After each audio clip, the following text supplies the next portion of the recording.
Sawadika. I just wanted to stop in briefly to talk about safety. I read in the Bangkok Post today that a 19-year-old African woman was pulled from her Bolt car, and she was a car driver. And so Bolt and Grab are ways of getting around Thailand and also other Southeast Asian countries. And you don't need to have a car. You just call a Bolt or Grab and they come pick you up and they drop you off, and you can pay when you're in the car after your ride, or you can attach your credit card and you can pay for it ahead of time. And so I want to lift up thoughts and prayers to the young woman who was assaulted, and may she be surrounded with love and healing. And I pray for her school and her students as they grieve the loss of their teacher, because I'm sure she's not going to stay here in Thailand. She's going to go home to her family. And we just lift them all up in prayers, and those who are caring for her at this time.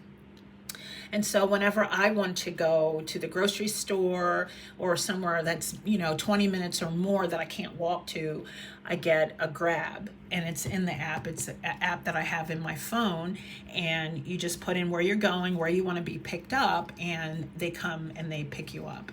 And so when you're in the car, and there's the app right there, when you're in the car, you can keep track of the map of where you're going. It also shows how long it's going to take for you to get to your location. And if your car goes out of what's the way that's mapped, a message will pop up.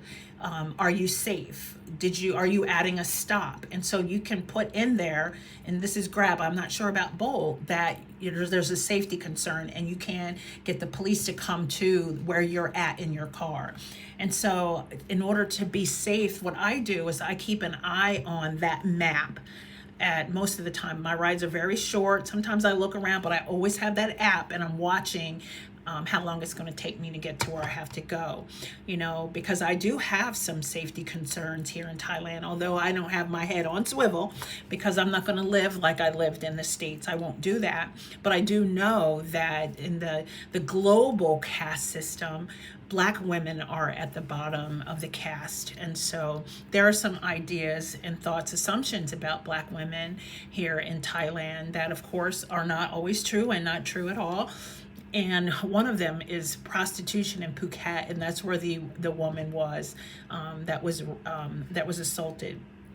And so there's this idea that you see a Black woman in Phuket going down Walking Street, that she's a prostitute, and you can see it on Facebook when those reels come up, and it's no judgment against at all. But there are some assumptions, and I've seen YouTube videos where Black women who are in Thailand, who are on some of the walking streets in Bangkok or in Phuket, they're asked how much. I mean, that happened to me in the States in San Jose. I don't know how many times the Mexican men would say, boom, boom, boom, boom, And so, I mean, it does happen. And so we don't have to be afraid. We just have to be aware. Keep an eye on your app when you're traveling around in these international streets. Be aware of where you are, where you're walking. I don't go out after dark walking around. I'm usually in a car, and so now we know things can happen in a car. So just be aware. And so thanks for watching, and we'll see you on the next one. Don't forget to like, comment, and subscribe. And if you've watched to the end of this video, please comment safety so I know that you've watched it. Take care.